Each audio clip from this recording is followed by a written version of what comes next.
পদ্মা বহুমুখী সেতু উদ্বোধনের পর সবাই ব্যস্ত পদ্মা সেতু এবং ভাঙ্গা এক্সপ্রেসওয়ে ভ্রমণে। আমরাও তার ব্যতিক্রম নই। তাই পদ্মা সেতু এবং ভাঙ্গা এক্সপ্রেসওয়ে ভ্রমণ শেষ করে রাত আনুমানিক 2টার দিকে আমরা আবার চলে আসলাম পদ্মা নদীর পাড়ে মাওয়া লঞ্চ ঘাটে। এখানে এসে ক্লান্ত হয়ে বন্ধু আব্দুর রব সহ আমরা সবাই হাত মুখ ধুয়ে মুছে কিছুটা ক্লান্তি ঝেড়ে ফেলে দিই। তারপর পরবর্তী কার্যক্রম রাতের খাবারের জন্য দরদাম করে ইলিশ মাছ কেনা এবং অন্যান্য আয়োজন। তো চলুন দেখি মাওয়া প্রান্ত থেকে রাতের পদ্মা।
এই ভ্রমণে মাওয়া ঘাটের ট্রেডিশনাল খাবার ইলিশ মাছের লেজের ভর্তা, বেগুন ভর্তা দিয়ে রাতের খাবার শেষে মাওয়া ঘাট থেকে পদ্মা সেতু দেখা, সাথে রয়েছে ইলিশের লেজের ভর্তার রেসিপি। তাহলে চলুন দেখি মাওয়া ঘাট প্রান্ত থেকে রাতের পদ্মা সেতু।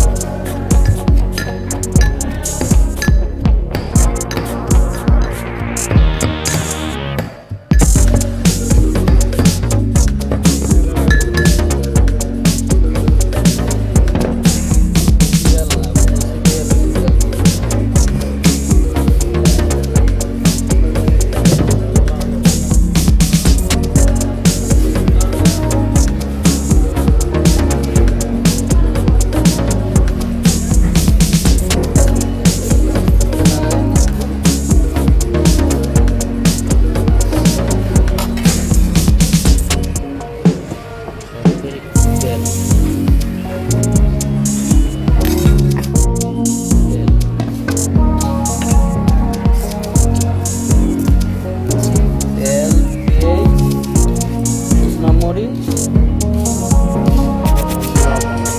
আর লবণ।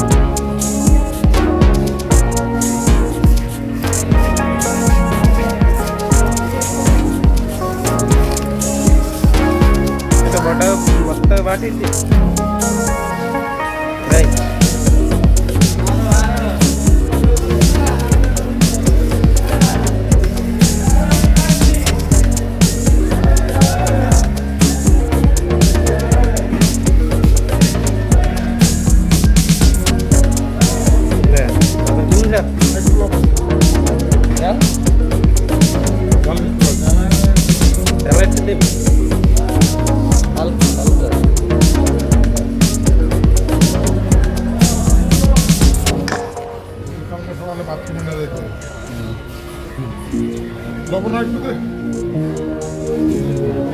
যেতে পারে।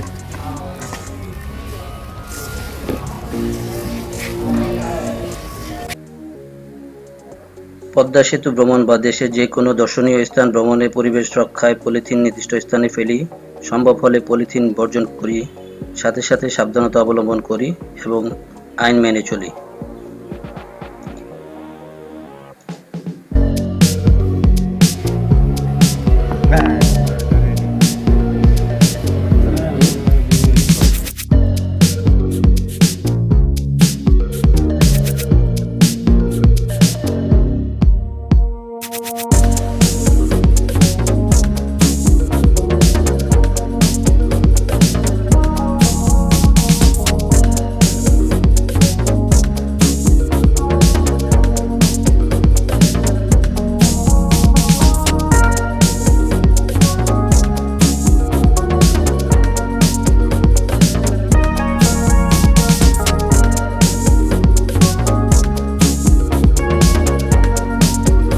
পরিশেষে আমার এই উপস্থাপনা যদি আপনাদের একটু ভালো লাগে তাহলে অবশ্যই লাইক, কমেন্টস এবং সাবস্ক্রাইব করবেন।